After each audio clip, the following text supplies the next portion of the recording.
чулууны байшил дээрээ ирлээ. Тэд далайн гүнд чумбан орж нэгэн нууцлаг газарт газарлаа.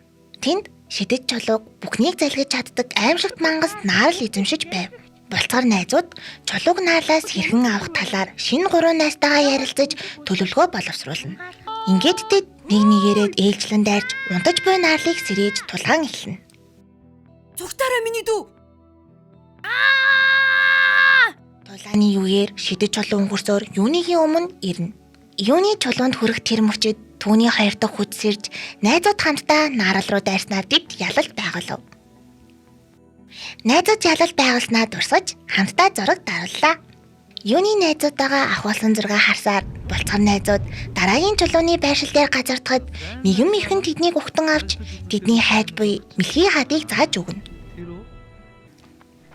Найзууд мэлхий хад руу орж удалгүй нэгэн том хаалга дээр ирнэ.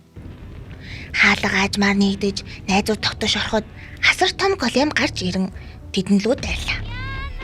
Энэ үед Бука големийн гол тэсрэг бөмбөг байлуулснаар авраг биетунж найзууд 3 дахь шидэд чулуугаа амжилттай олж авлаа.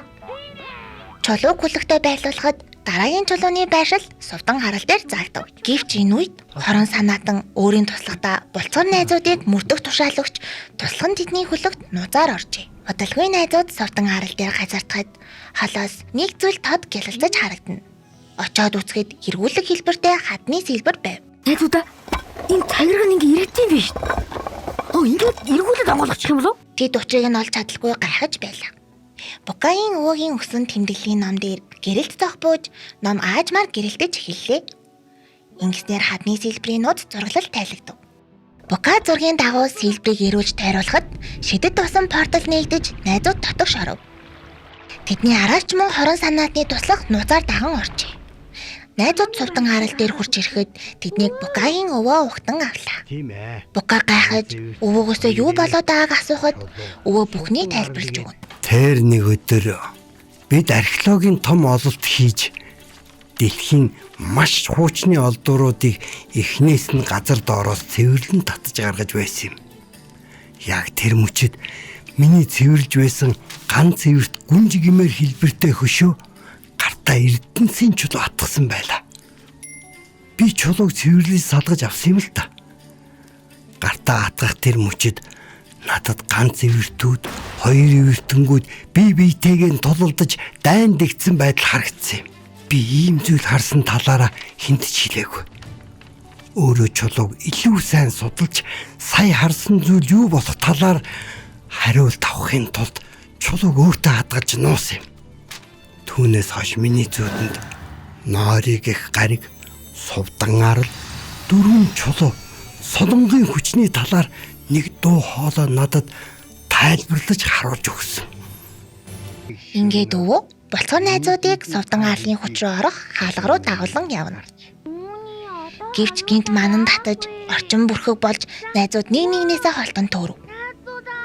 Букагийн өвөө манан донд болцгор найзуудыг хайж байх үед хорон санаатны туслах түнлүү дайрлаа. Хүүхдүүдээ эн чинь Найзууд төөрсөөр байгаад эцэст нь нэгтэн цугларч 4 шидэд чулуугаа байлуулснаар сувдан арлын шидэд хаалга нэгдлээ.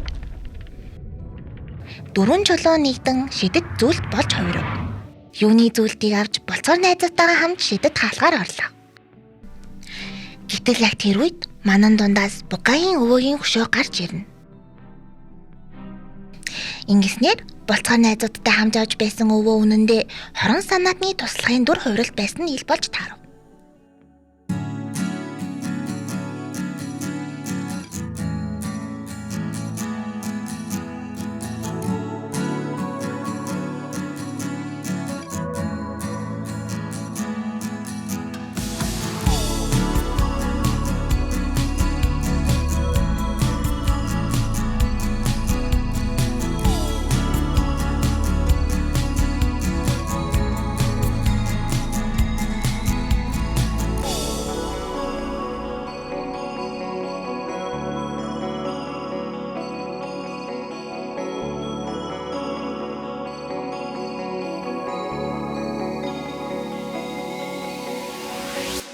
Миний бяцхан үзэгчид минь.